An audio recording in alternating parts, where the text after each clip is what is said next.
සජිතයි මොකක්ද අහන සින්දුව? මේ අලංකාරයි 22 වෙනිදා තියෙන්නේ. මොකක්ද අහන සින්දුව?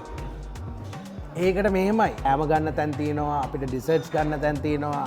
ඒ විතරක් නෙවෙයි මං දන්න විදියට මේ සප්පායම් වෙන ඩ්‍රින්ක් එකක් වුණත් ගන්න තැනක් තියෙනවා. සජිතයි මොකක්ද අහන සින්දුව? මෙහෙමයි. ඕක ඉතින් කතා කරන්න දෙයක් නෑ. අපි දන්නවනේ අවටා බෑන්ඩ් එකේ සද්දේ. ලස්සන වැඩක්. එතකොට බෝන හෝල් එකේ තමයි තියෙන්නේ ඩන්ඩි යුනිවර්සිටි එකේ.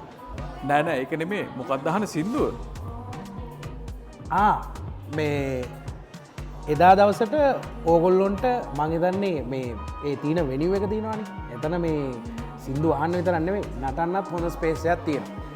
ඔයා උත්තර දෙන්නේ නැහැ නේ ඉතින්. මොකක්ද අහන සින්දුව? ඔයා උත්තර දෙන්නේ නැහැ නේ ඉතින්. මොකක්ද අහන සින්දුව?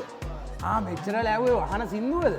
මේ චන්දර ලියනාරච්චි මාත්‍යාගේ පොල් රුප්පාවේ සින්දුව. වත් එන්න මල්ලි. හම්බෙමු. Here we go. පොල් රුප්පාවේ ගඟකල සෙල්ලම් සුළගේ පාවේ සිතට දැනී විටගම් යනදා එසී වෙනවා ඉන්සරේ ඔබ මා අමතක කරදා